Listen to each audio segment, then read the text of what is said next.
Jaringan Berita Nasional.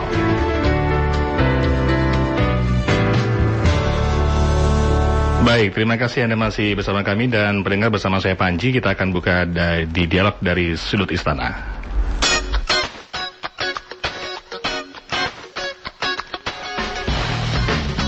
Dari Sudut Istana, kita dapat mengetahui berbagai kebijakan pemerintah.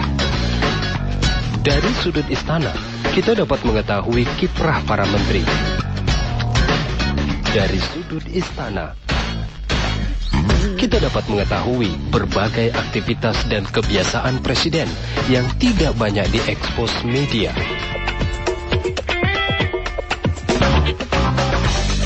Saatnya kita ikuti dialog khusus Sudut Istana.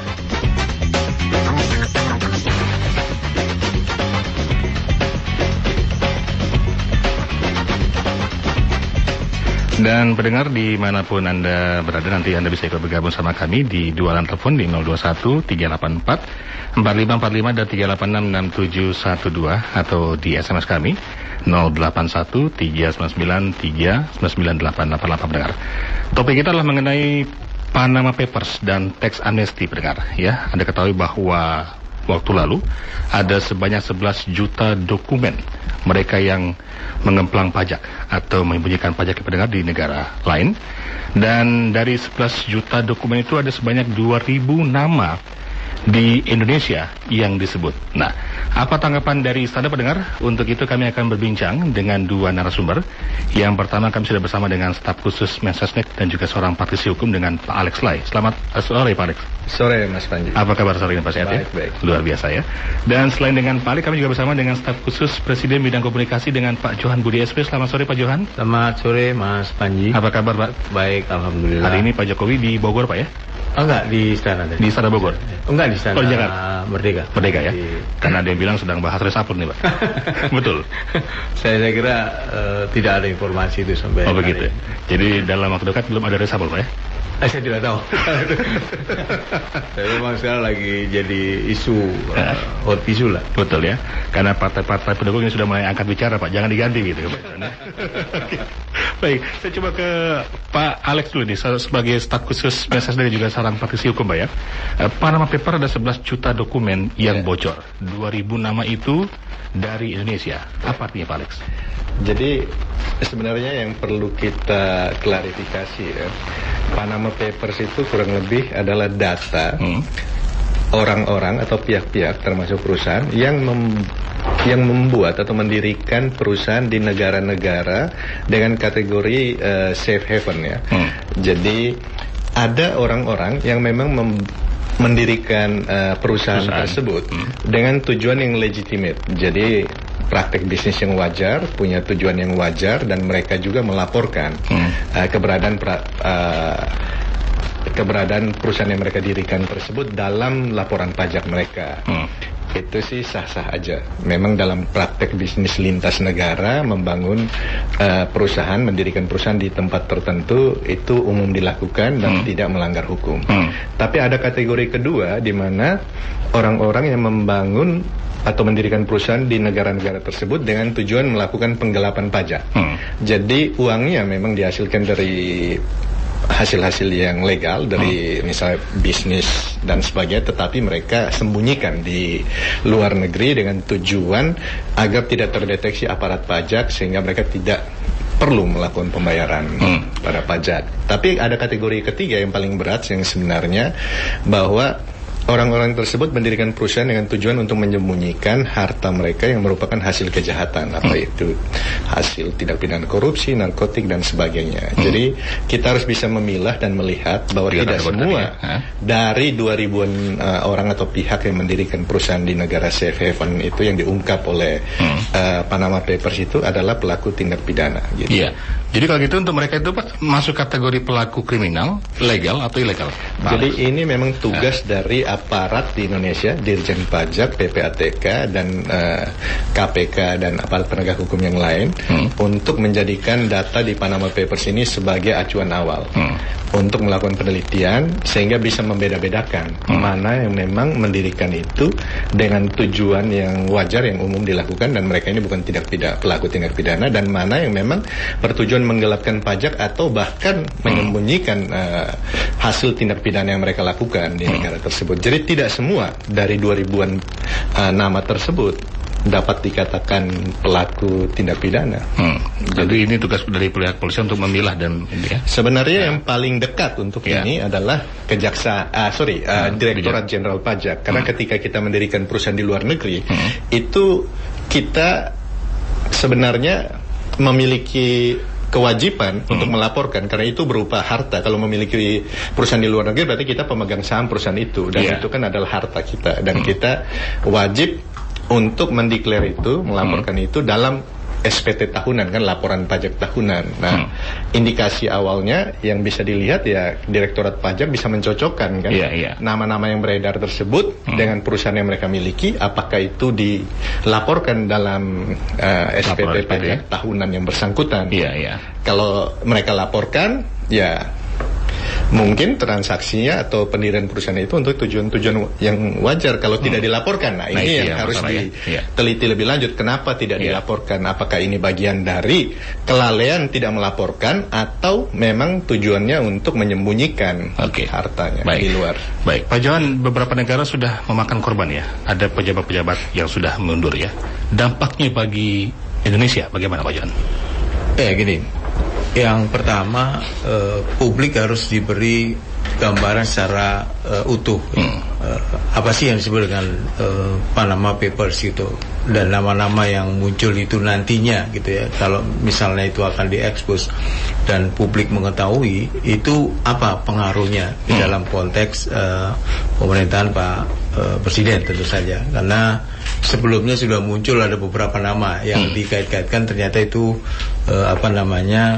tidak benar ya. Dan dari penjelasan Pak Alex tadi, sebenarnya di Panama Papers itu baru data raw material ya menurut saya, karena yang terungkap itu kan korespondensi melalui email, kemudian juga dokumen-dokumen yang belum berbentuk dalam konteks kalau itu dibuat sebuah bentuk itu masih berupa pasal-pasal itu, sehingga harus disampaikan pada publik bahwa belum tentu seperti yang disampaikan oleh Pak Alex tadi, bahwa nama yang ada di Panama Papers itu artinya adalah kriminal, artinya adalah orang yang pajak lah ya, menggelapkan pajak gitu, menggelapkan pajak. Nah, bagaimana konteksnya kepada Pak Presiden? Pada waktu yang lalu Presiden sebelum munculnya Panama Papers ini kan sebenarnya sudah memberi warning ya kepada orang-orang yang orang-orang Indonesia tentu saja yang menaruh uangnya di luar negeri. Karena itu kan kemudian mengerucut pada pembicaraan ada yang disebut dengan tax amnesty, pengampunan pajak gitu yang sekarang draftnya sudah ada di tangan DPR. Nah, begitu muncul yang kemarin rame soal Panama Papers, Presiden memerintahkan pada Menteri Keuangan untuk melakukan kajian ya, terkait dengan itu. Kajian itu yang dimaksud adalah apakah data-data yang ada di situ itu juga dipunyai oleh Kementerian Keuangan ya. Tentu di level kementerian tentu bisa memerintahkan Dirjen Pajak, kemudian juga bisa berkoordinasi dengan PPATK ataupun dengan pihak-pihak yang lain. Tapi dalam konteks ini Presiden menggarisbawahi bahwa yang lebih penting adalah bagaimana dana-dana itu yang kemudian ada di luar negeri itu bisa diambil kembali ke Indonesia, ditarik ke Indonesia melalui mekanisme yang tax amnesty itu gitu. Kira-kira itu gambaran. Tapi Pak Johan, apakah betul bahwa data yang dipegang oleh Pak Jokowi itu lebih daripada itu, Pak? Sebelum Panama Papers keluar ya, ada beberapa data yang sudah dipunyai oleh Kementerian Keuangan ya, dalam hal ini Direktorat Pajak dan PPATK. Tentu itu sudah dilaporkan pada Presiden. Saya tidak tahu sejauh mana yang dipunyai oleh Presiden ya, karena itu tentu laporan dari pembantunya, apakah itu Menteri Keuangan, Direktur Jenderal Pajak dan juga PPATK. Lebih dari angka 2.000 Pak ya? Nah, saya tidak bisa menyimpulkan itu. Tapi pasti Presiden berkepentingan untuk publik ini agar tidak langsung menjudge gitu ya. Kalau ada nama di situ artinya orang ini kriminal. Kalau ada orang di situ artinya orang ini menggelapkan pajak. Tidak melindungi orang itu kalau itu memang menggelapkan pajak ya. Misalnya itu. Tapi publik ini jangan terburu-buru untuk menyimpulkan bahwa nama-nama yang muncul itu pasti adalah seorang kriminal, seorang yang menggelapkan pajak. Dari penjelasan Pak Alex tadi kan mekanisme itu memang ada. Ini kan ada orang yang berbisnis melalui Monsanto Maseka, Fonseca. Ya, jadi Panama itu kan. Tapi kan belum tentu tadi yang dijelaskan oleh Pak Alex. Nah, Presiden berkepentingan bagaimana kalau itu dana itu bisa ditarik kembali ke Indonesia, bagaimana mekanismenya, salah satunya melalui tax amnesty. Nah itu dia. Tadi kan Pak Alex mengatakan ada tiga ya, Pak, 3 bagian ya. Ada yang memang betul-betul mengemplang pajaknya, ada yang memang betul-betul bisnis begitu ya. Benarnya adalah bahwa memang saat ini pemerintah butuh dana infrastruktur Pak ya. Ada sebanyak 5.000 lebih triliun rupiah untuk pembangunan ke depan. Kenapa ini bisa menjadi satu pintu masuk Pak ya dengan tax amnesty tadi Pak Johan? Saya kira saya luruskan lagi, bukan 5.000 triliun itu. Berapa? APBN kita aja 2000-an triliun. Tapi ada 5 tahun ke depan lah, sekitar 5 tahun ke depan mungkin ya. Dalam konteks untuk menambah penghasilan negara kan beberapa opsi pernah disampaikan oleh Presiden melalui Menteri Keuangan ya. Selain tax amnesty tadi juga ada beberapa opsi yang akan dilakukan berkaitan dengan itu. Nah, dalam kaitan dengan upaya untuk menarik kembali itu tentu ada domain masing-masing ya. Nanti kalau ada dari penelusuran itu kemudian ternyata dikategorikan sebagai menggelapkan pajak gitu misalnya, ya tentu itu menjadi domainnya, apakah itu penegak hukum, apakah itu pajak ya. Tapi kalau tidak dalam domain menggelapkan pajak ya kan itu bisa ditarik melalui mekanisme tadi itu pengampunan pajak ya, tax amnesty yang sekarang sedang atau akan digodok di DPR. Pak Alex, kalau kita melihat dari sisi berapa kira-kira hitung-hitungan yang bisa didapat oleh pemerintah Pak kalau sampai dilakukan RU ini Pak? Nah, kalau soal itu datanya kan kita nggak pegang persis ya, yang tahu persis soal itu tuh Kementerian Keuangan. Kebetulan saya sih nggak tahu persis angkanya, jadi nggak pas juga kalau kita memperkirakan tentang itu ya. Jadi hanya gini. RU seperti Pak Johan katakan tadi, RU tax amnesty sedang berada. Ini RU inisiatif dari pemerintah, sudah disampaikan kepada DPR. Kemarin DPR melakukan rapat BAMUS ya, kemudian di komisi terkait. Nah, kita masih tunggu apa langkah selanjutnya. Kelihatannya kan mengarah pada pembahasan.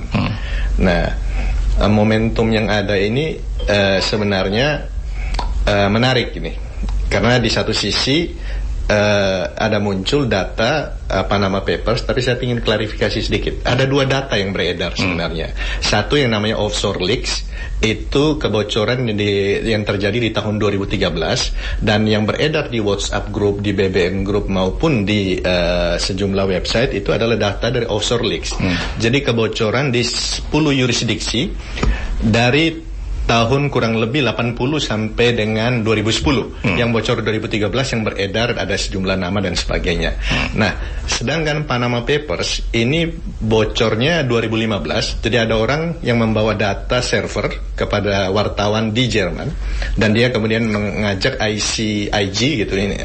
Jadi kelompok jurnalis investigasi seluruh dunia untuk kemudian mendalami ini. Seperti yang Pak Johan katakan, ini raw materials, data file, komunikasi dan sebagainya yang memang harus dirangkai. Tapi intinya nanti datanya adalah ini daftar orang-orang atau pihak-pihak yang mempunyai perusahaan, mendirikan perusahaan di luar negeri di sekitar 30 yurisdiksi selama 40 tahun terakhir sampai 2015 yang menggunakan jasa perusahaan yang Mossack Fonseca itu yang berdomisili di Panama. Tapi perusahaan-perusahaan sejenis itu banyak juga yang lain yang memberikan servis yang serupa. Jadi ini bukan data akhir ya, bukan data akhir. Jadi bisa berkembang. Hanya sekali lagi ini data awal yang perlu ditelusuri lebih lanjut, dan memang Menteri Keuangan telah meminta Dirjen Pajak, Direktorat Jenderal Pajak untuk menelusuri, membandingkan dengan data yang ada di Kementerian Keuangan yang telah dimiliki sebelumnya, dan kemudian meminta PPATK juga untuk untuk berkoordinasi dengan Direktorat Jenderal Pajak ya, karena mereka punya satgas bersama dan sebagainya. Nanti kita akan bahas dengan Pak Jamuddin untuk mengetahui sejauh mana sampai saat ini dibahas di DPR, pendengar. Dan nanti sebelum itu kami akan coba ajak Anda untuk menyimak dulu, pendengar, satu, bagaimana kisah di balik kebersukan Jokowi yang disampaikan bersama Bung Sukardi Rinakit. Dan nanti selepas ini Anda boleh ikut menggunakan di dua line telepon bersama kami di 021 384 4545 dan 386 6712. Tetap bersama kami, pendengar.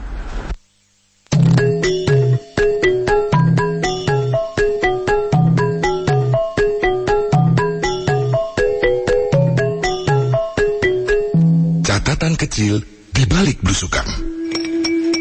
Sabtu tanggal 31 Oktober 2015. Aduh, saya dak-dikduk betul melihat Menteri PMK Puan Maharani berjalan cepat mengejar Presiden Jokowi, mengejar Menko Polhukam Luhut Panjaitan dan Menteri PU Pak Basuki. Mereka sudah sampai di tengah lahan hutan yang terbakar di Pulang Pisau, Palangkaraya. Saya benar-benar khawatir kalau Bu Menko terpeleset, karena jalan setapak itu memang tidak rata, penuh kayu yang terbakar. Alhamdulillah, Bu Menko aman akhirnya. Kembali dari tengah lahan terbakar itu, Presiden diserbu para buruh penggali embung, penggali tanah sekat. Mereka ingin salaman dan foto selfie dengan Presiden. Seperti biasa, Pak Jokowi melayani dengan senyum dan sabar. Salah satu dari mereka tiba-tiba berlari mendekati saya, menunjukkan tangan kanannya, dan dengan wajah sumringah berkata dalam bahasa Jawa, "Pak, kulo salaman Pak Jokowi. Saestu salaman. Wah, berkah." Tiba-tiba teman orang itu berkata, "Run, tanganmu ojo mbok cuci." Sambil jalan bergegas, entah namanya Sirun atau Kirun itu berteriak, "Iyo!" Saya hanya geleng-geleng kepala sambil tersenyum. Sopo sing gelem tak dongengi, Sukardi Rinakit.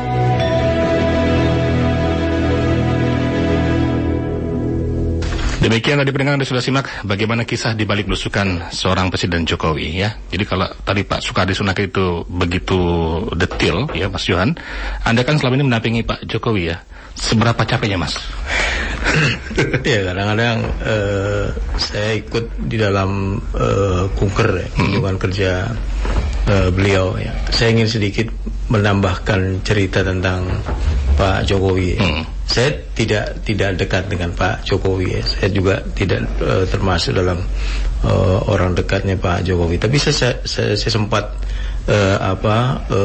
pernah mengalami momen-momen private sama Pak Presiden ya.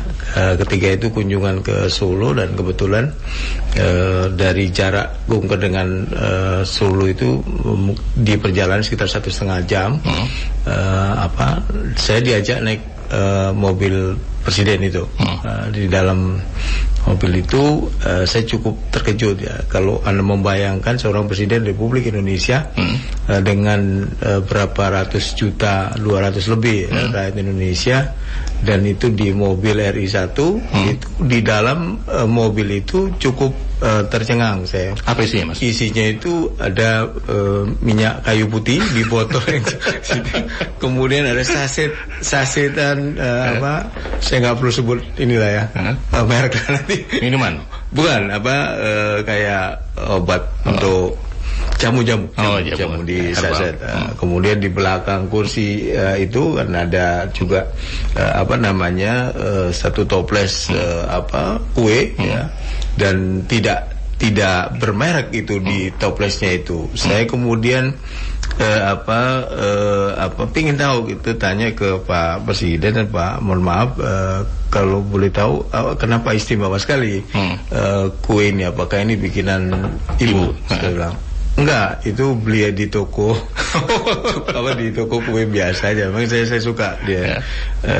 Beliau bilang begitu. Jadi gambaran yang saya pernah naik juga mobil seorang menteri, bukan di bawah menteri lah waktu itu, yang luar biasa isinya gitu ya. Lebih mewah. Lebih ini ada buah dan segala macam. Tapi itu di sebuah di mobil seorang presiden yang kemudian isinya yang itu aja gitu loh. Ininya penunjukan bahwa beliau ini memang sederhana ya, bukan dicitrakan itu kesederhanaan. Kemudian dalam perjalanan itu dia sempat juga kemudian berhenti di sebuah masjid ya, kemudian turun dan memimpin sholat dia sebagai imam. Di luar ini agenda ya. Iya, dalam perjalanan itu dia berhenti saja.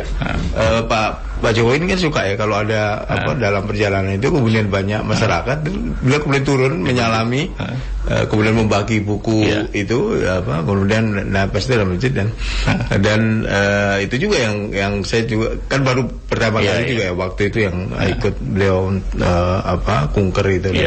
Itu cukup mengejutkan buat saya gitu. Ini rahasia ya, jangan sampai tahu kalau ada minyak angin tadi ya. Oke, kita kembali ke topik Mas Yohanes. Kalau kita undang mendengar di line telepon, silakan kita bicara mengenai tax amnesty pendengar atau pengampunan pajak ya. Anda bisa gunakan di dua line telepon di 021 384 4545, 386 6712. Tadi Pak Lir mengatakan bahwa RUU ini Mas Yohan merupakan inisiatif dari pemerintah ya. Iya, betul. Dan saat ini ada di DPR. DPR kabarnya tidak akan bahas ya, Mas Yohan, bagaimana? Ya, ini ada ini turun naik lah ya. Beberapa waktu yang lalu sempat ada statement dari salah satu anggota DPR bahwa pembahasan teks amnesty akan diundur berbarengan dengan isu waktu itu soal revisi undang-undang KPK. Kemudian kemarin saya baca akan dibahas setelah reses. Ya, itu dan ada permintaan juga untuk rapat konsultasi dulu dengan presiden.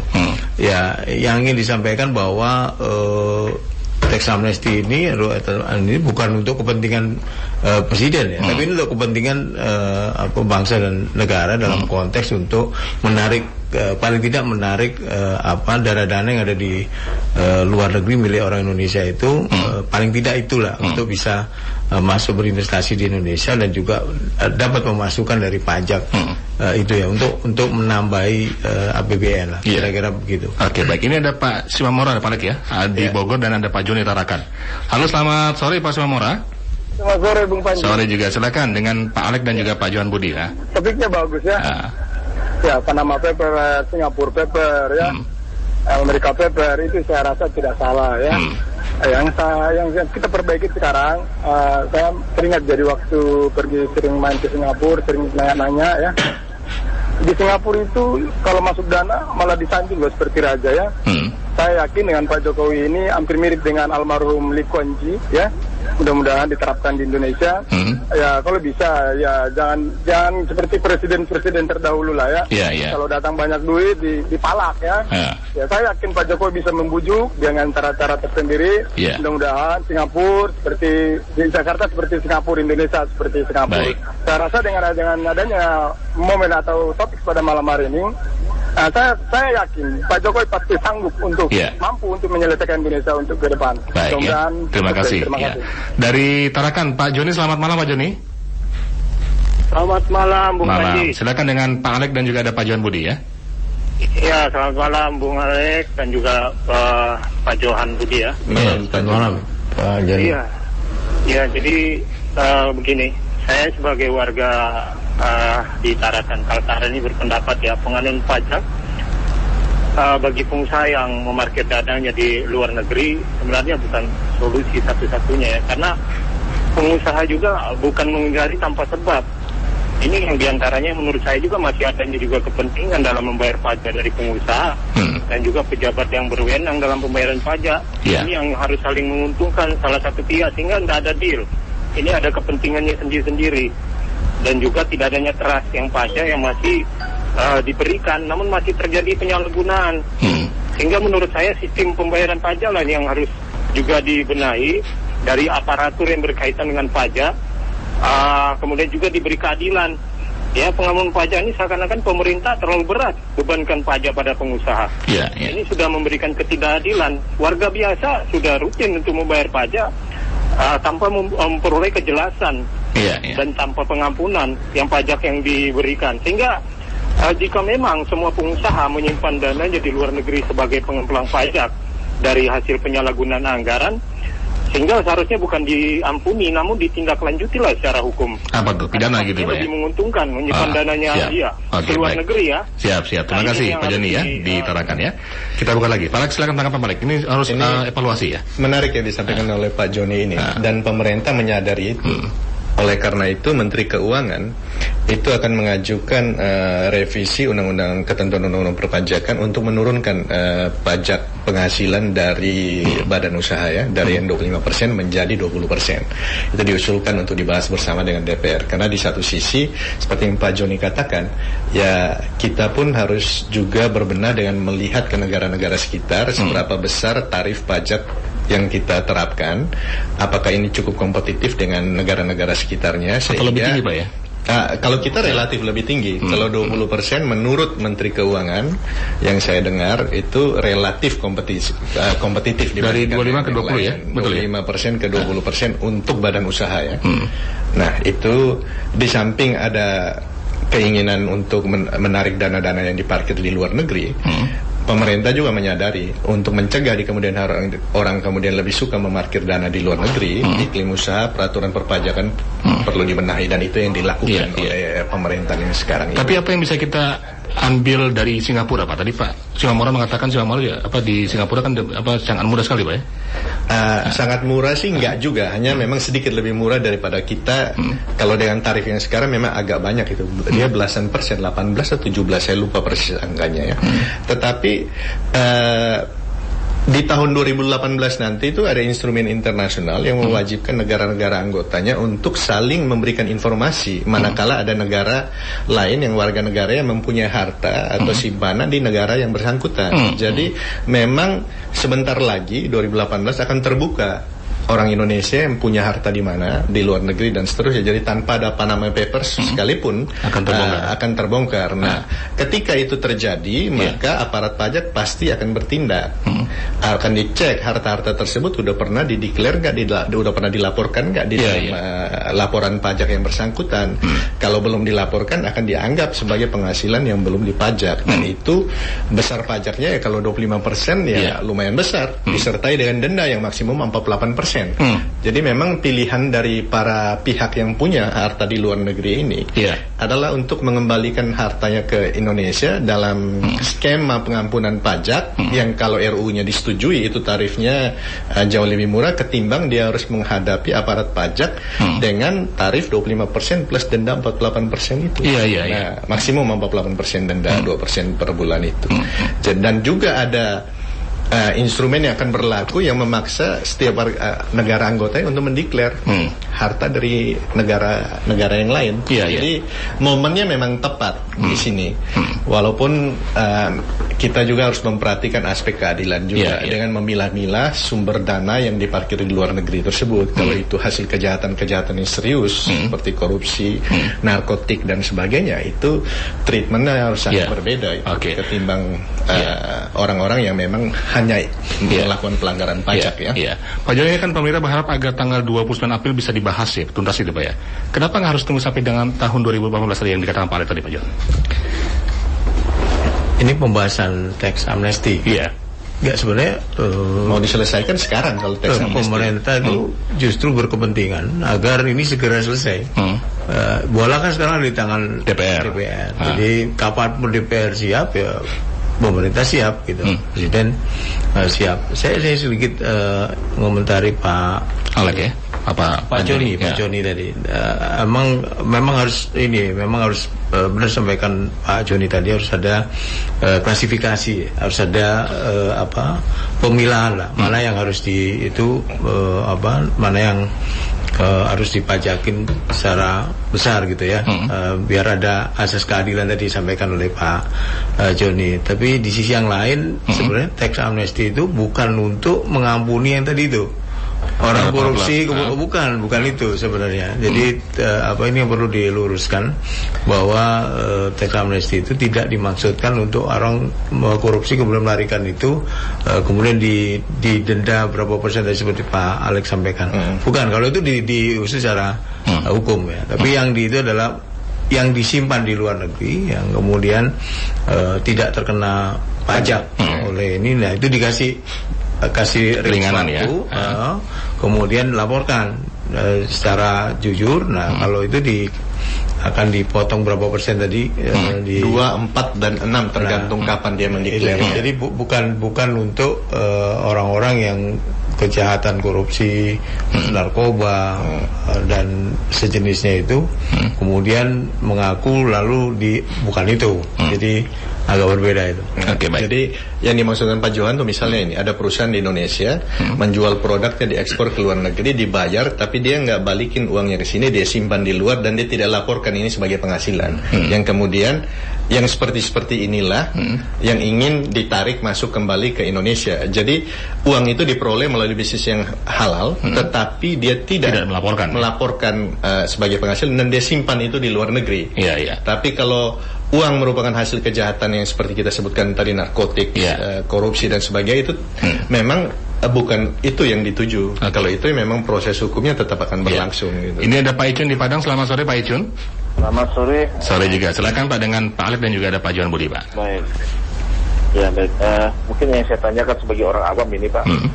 Yang pertama pada Alex, apakah ada negara-negara yang menjadi tolak ukur, tolak banding bahasanya pelaksanaan tax ini betul-betul berhasil gitu. Dengan tax amnesty tadi ya. Persentasenya berapa, studi apanya ya, studi bandingnya kira-kira sejauh mana keberhasilan itu, dan kemanfaatannya bagaimana, nanti ada nggak efek jerah lainnya gitu ya, dari yang mereka buat itu setelah mereka melaporkan kira-kira apa tindak lanjut atau follow up-nya segala macam kebijakan keringanan itu yang pertama. Yang kedua, kita nih, saya sebagai awam aja, karena nanti kalau itu bingung juga kita mengikutinya. Kok orang sudah kaya diampuni ya. Sudah kaya nyembunyi kan, gue sebenarnya kan begitu. Bagaimana kita di dalam gini. Cuman kemudian, jadi pro mana Pak? Pro rakyat kecil atau rakyat ini? Para pengusaha? Lagi rakyat gimana? Kalau orang ini sudah, kita melihat nampaknya kepada mereka sampai mati pun menyembunyikan kekayaan kan juga rumit. Nah, kemudian ukuran mereka itu apa? Kalau misalnya dulu dia kakeknya dapat warisan, dia ini punya harta lagi, apakah juga sejauh itu juga nanti penggalian? Siap ya. Oke, terima kasih Pak Icun ya. Siap, terima kasih ya. Dan pendengar, jawaban dari Pak Icun akan segera kami jawab selepas selingan yang satu ini.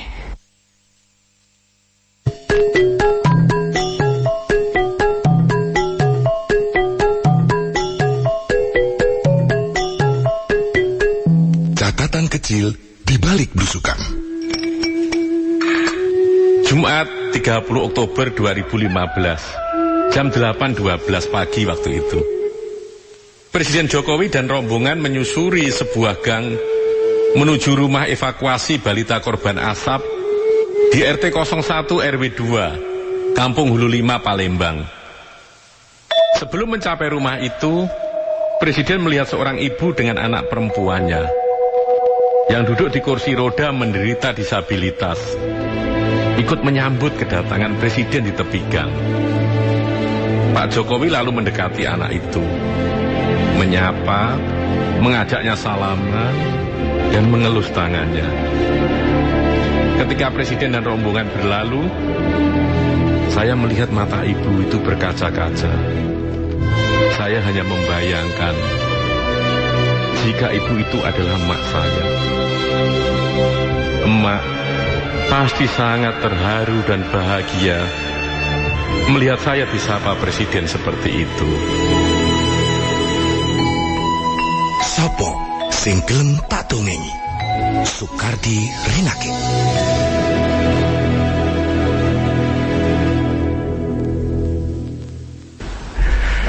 Baik, terima kasih Anda masih bersama kami di Dialog Sudut Istana Pendengar bersama dengan Pak Johan Budi, staf khusus Presiden Bidang Komunikasi, dan juga ada Pak Alek Lain, staf khusus Mensesnek dan juga seorang praktisi hukum. Kita bicara mengenai Panama Papers dan juga tax amnesty atau keringanan pajak pendengar. Anda bisa gunakan di dua line telepon di 0213844545 3866712 atau di SMS kami di 081399399888. Saya sebelum ke Pak Alek, saya ke Pak Johan Budi. Pak Johan Budi, sebetulnya kenapa ya para pengusaha yang besar ini kenapa mendapatkan proteksi, Pak? Perlindungan tadi, Pak. Tadi Pak Icut tadi di Padang ya? Iya, Pak Icut tadi bukan diproteksi ya menurut saya, tapi sekarang itu kan bagaimana upaya pemerintah dalam rangka untuk mencari hal-hal yang berkaitan dengan penambahan untuk APBN. Nah, ini ada soal pajak gitu. Informasi yang masuk banyak pengusaha yang menempatkan dananya di luar negeri tadi. Karena itu untuk menarik itu kan harus ada payung hukumnya. Payung hukumnya melalui RUU Tax Amnesty itu. Nah, kalau tidak bisa juga karena ini kan global kan. Dan orang itu bisa boleh saja menaruh duitnya diinvestasi di luar negeri. Yang dimau oleh pemerintah itu kan ya kamu harus bayar pajak dan investasinya ada di sini. Gampangannya seperti itulah. Itu kalau sampai berhasil diundang-undangkan, Pak Johan, seberapa besar ya kita bisa menarik dana itu, Pak Johan? Ya, banyak yang banyak versi yang bisa menghitung itu ya. Ada yang bilang sampai 200T, ada yang bilang hanya sekitar 50 sampai 60 T yang bisa ini apa. Kalau dikonversi, dikomparasi dengan jumlah APBN kita yang sekarang 2.000, tentu itu jumlah yang tidak terlalu besar juga. Dengan effort yang cukup keras ya pemerintah. Karena itu melalui Menku beberapa waktu yang lalu opsi untuk itu tidak hanya melalui tax amnesty gitu, tapi juga ada opsi-opsi lain yang saya kira Menku yang detail. Oke. Kalau Pak Alek, bagaimana Pak Alek? Apakah negara-negara lain yang menerapkan tax amnesty atau pengampunan pajak itu berhasil, Pak? Ya, ada yang berhasil, ada yang enggak. Sebenarnya Kementerian Keuangan ketika menyusun naskah akademik itu telah melakukan studi juga sejumlah negara yang berhasil maupun yang enggak. Hanya diyakini bahwa dalam situasi Indonesia, konteksnya ada harapan keberhasilan yang cukup tinggi karena pertama memang dari data yang dimiliki harta warga negara Indonesia yang diparkir di luar negeri relatif besar. Itu satu. Kemudian kedua, di tahun 2018 itu ada otomatis kewajiban untuk exchange information dari negara-negara G20 itu gitu kan. Jadi data itu akan tersedia. Jadi ada dorongan bagi para pihak yang memiliki dana di luar negeri untuk mengembalikan. Jadi situasi dan konteksnya ini yang harus diperhatikan di negara yang berhasil maupun yang gagal. Dan sekarang ini, zaman sekarang ini, keterbukaan informasi, kerjasama informasi antara lembaga-lembaga internasional, lembaga negara-negara yang ada itu makin tinggi. Jadi memang makin terbuka. Jadi dorongan untuk benar-benar mendeklar sepanjang diberikan kepastian hukum yang cukup baik itu tinggi. Jadi permintaannya, demand dan supply-nya adalah untuk berhasilnya tax amnesty ini. Tapi isu yang disampaikan oleh tadi Pak Icun ini menarik. Ini memang perdebatan klasik, apakah kita sedang mengampuni orang yang melakukan penggelapan pajak atau tidak. Memang ini perdebatan klasik. Di satu sisi pemerintah membutuhkan dana yang besar, dan di sisi lain ada warga negara yang memarkir duitnya di luar negeri. Kalau kita proses mereka secara hukum perlu waktu dan tingkat keberhasilan juga kita belum yakin pasti. Tapi kalau dibuka instrumen ini, nah mereka sukarela datang menyetor dananya, mengakui menyetor dananya, di samping memperbaiki database perpajakan juga ada dana yang siap dipakai. Jadi memang ini pertanyaan tentang cost and benefit gitu kan. Di satu sisi memang ada kontroversinya seperti yang Pak Icun katakan, tapi di sisi lain dianggap ada manfaatnya bagi pembangunan. Nah, kita harus memilih di antara mana yang paling ini. Mungkin everybody nggak happy gitu kan, tapi dilihat manfaatnya mungkin pemerintah berpendapat ini jalan yang terbaik. Oke, baik. Pak Johan, kalau setiap kali DPR dan pemerintah deadlock, biasanya ada rapat konsultasi Pak ya, antara pimpinan DPR dengan Presiden. Sudah ada ke arah sana Pak Johan? Sudah muncul usulan ya, melalui statement dari beberapa anggota DPR untuk melakukan konsultasi dengan Presiden berkaitan dengan teks amnesti ini. Beberapa waktu yang lalu memang pernah juga dilakukan konsultasi DPR dengan Presiden, misalnya soal revisi undang-undang KPK. Itu kan juga yang akhirnya kesimpulannya setelah bertemu DPR dengan Presiden, revisi itu akhirnya ditunda gitu ya. Nah, mungkin teks amnesti ini juga ada ke arah itu ya. Tapi saya tentu tidak bisa mewakili DPR. DPR pernah menyatakan itu gitu. Tapi sejauh ini belum ada pertemuan ya Pak ya? Belum ada. Kalau dari agenda sudah ditentukan Pak? Belum ada. Tapi memang sudah di state itu. Ada yang menyatakan perlu ada konsultasi antara DPR dengan Presiden. Iya. Pak, kalau dalam setiap rapat konsultasi antara dua pimpinan ini apa yang dibahas Pak Johan? Ya tergantung topiknya. Kalau soal teks amnesti ya tentu yang berkaitan dengan itu, bagaimana dampak ininya, sejauh mana sikap Presiden, sejauh mana sikap DPR, itu yang didiskusikan kalau soal teks amnesti. Iya. Tapi dalam beberapa kali rapat konsultasi pasti keluarnya tertinggi senyum Pak ya? Tergantung isi pembicaraan. Oke, baik. Bisa senyum di luar, di dalam bisa juga senyum. Gitu ya. Ada barter nggak Pak kalau gitu Pak? Saya kira Presiden tegas ya, beberapa kali disampaikan bahwa tidak ada barter begitu. Tapi kan tidak ada makan siang gratis Pak Johan? Ada, kalau Anda ke istana nanti. Oke, ini ada Ibu Adolfina di Jayapura ya. Selamat malam Ibu Adolfina. Selamat malam Bapak-bapak. Malam, silakan Ibu. Saya mendengar perbincangan ini, kemudian ada ungkapan-ungkapan tentang catatan bukuan Presiden Jokowi. Saya mau menyampaikan begini tentang soal pengampunan pajak. Itu semuanya akan telanjang atau terbuka. Saya mau berbicara seperti ini. Menyembunyikan harta dunia dari mata Tuhan, mengumpulkan banyak tidak lebih, mengumpulkan sedikit tidak juga kurang. Biasakan bersyukur selalu pada Sang Pencipta, karena manusia akan mati. Iya. Terima kasih dan selamat malam. Baik, terima kasih ya.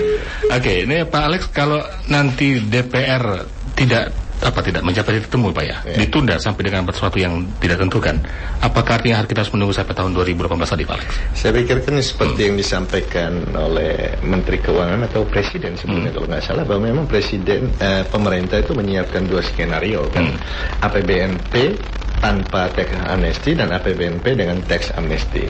Tapi saya yakin kalau melalui dialog selama ini yang terjadi ya, rapat konsultasi ketika ada perbedaan pendapat antara pemerintah dan DPR, itu diupayakan rapat konsultasi dan setelah bertemu relatif cair semuanya. Jadi saya pun berpendapat bahwa persoalan teks amnesti, RUU teks amnesti ini akan selesai juga, karena DPR pun tentunya memahami kepentingan pemerintah, dan saya sih masih cukup yakin bahwa kalau ada dialog, ada komunikasi, maka jalan keluarnya akan ada, dan DPR pun menyadari momentum yang ada. Memang di tahun inilah kalau mau dibahas, diterbitkan, kalau ditunda lagi kehilangan momentum gitu. Iya. Tapi apa manfaatnya paling bagi masyarakat Pak dengan teks amnesti ini Pak? Jadi manfaatnya pemerintah punya dana yang cukup untuk melakukan pembangunan, proyek-proyek penting, mendanai APBN dan seterusnya, dan pada gilirannya masyarakat akan mendapat manfaat dengan infrastruktur jalan, pelabuhan dan sebagainya. Itu di samping menggerakkan ekonomi nasional, juga memberikan manfaat masyarakat sebagai penggunanya. Ya, tapi kan kecil Pak, hanya sekitar 200 triliun tadi Pak ya? Berapa? Hanya 200 triliun ya? Saya nggak tahu angka pasti ya. Seperti yang Pak Johan bilang, ini banyak versi. Ada yang bilang akan masuk sekitar 60, ada yang bilang 600 gitu kan. Angka tepatnya ya saya pikir itu baru kita ketahui setelah dijalankan. Gitu. Tapi prediksinya berkisar di antara 60 sampai 600. Ada yang bilang begitu, yang sangat optimis gitu kan.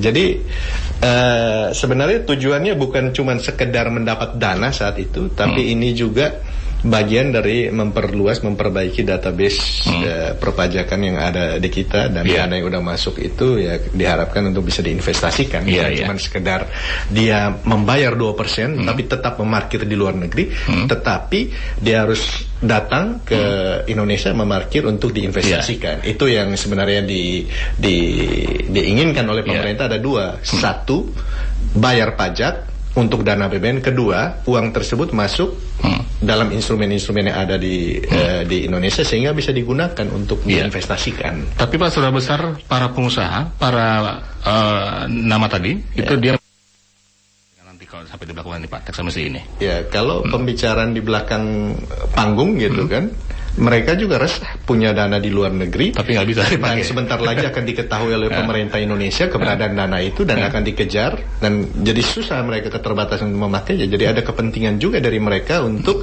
menggunakan fasilitas yang ada. Karena Indonesia ini suka nggak suka pasar yang sangat besar dan negara yang sedang berkembang pesat, relatif pesat, dengan pertumbuhan yang relatif tinggi di dunia ini. Jadi merupakan pasar yang menarik. Nah, orang-orang yang punya dana di luar negeri ini kan selama ini menyembunyikan dalam bentuk perusahaan-perusahaan yang nggak jelas, tapi diinvestasikan juga ke Indonesia. Jadi memang ada kebutuhan juga dari mereka untuk kembali kembali ke Indonesia. Untuk itu. Baik, Pak Johan, apakah cukup dengan Menkumham ya untuk pembahasan atau dengan Presiden langsung untuk pembahasan ini, konsultasi tadi Pak? Saya kira kalau ada konsultasi tentu dengan Presiden ya. Presiden tentu didampingi oleh pembantunya, apakah itu Menkumham. Kalau dalam konteks tax amnesty ya tentu ada Menteri Keuangan, tentu ada Menko Polhukam juga di sana, dan kementerian yang terkait ya. Kalau konsultasi antara DPR dengan Presiden. Tapi kalau pembahasan di DPR, saya kira pemerintah bisa diwakili oleh Menteri Hukum dan HAM, bisa diwakili bersama-sama dengan Menteri Keuangan, bisa juga dengan Menko Polhukam. Iya, karena kan hari ini Pak Menkumham mengatakan tidak perlu dengan Pak Jokowi, cukup dengan dirinya, Pak. Kalau pembahasannya, kalau konsultasi ya pasti namanya aja konsultasi Presiden dengan DPR, pasti dengan Presiden.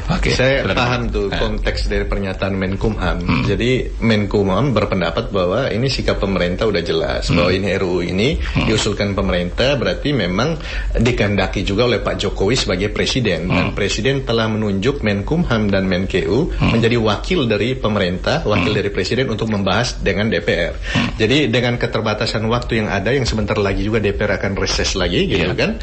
Nah, Menkumham berpendapat bahwa kalau menunggu harus konsultasi di tengah jadwal yang ada, nah proses pembahasan ini akan tertunda. Jadi beliau berpendapat ya udah dengan kita aja, jadi bisa langsung mulai hari ini juga atau besok. Itu konteks dari Menkumham itu seperti itu. Baik. Tapi kalau untuk bukan konsultasi itu namanya. Bukan. Jadi pembahasan ya. Pembahasannya bisa segera gitu. Tapi kalau untuk rapat konsultasi di luar agenda tuh Pak ya? Gak ada tuh ya? Tiba-tiba belum ada di agenda. Belum ada. Tapi saya pernah membaca di berita ada statement yang perlu dilakukan gitu dari DPR. Salah satu anggota DPR menyatakan perlu dilakukan konsultasi dulu sebelum ada pembahasan dengan DPR soal tax amnesty. Baik. Terakhir Pak Johan, sebelum ada ke Pro 3, ada salam dari Pak Jokowi untuk para pendengar?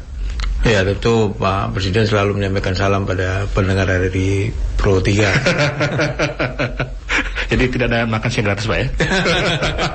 Tapi di istana kalau datang ada gratis. Ada gratis. Baik, terima kasih Pak Johan ya. Terima kasih Pak Lege. Dan pendengar, demikian tadi Anda sudah simak Dialog Pro 3. Kita bicara mengenai tax amnesty dan juga Panama Papers dengan berbincang dengan dua narasumber. Untuk selengkapnya Anda bisa baca nanti di situs kami di situs rri.co.id. Sampai jumpa.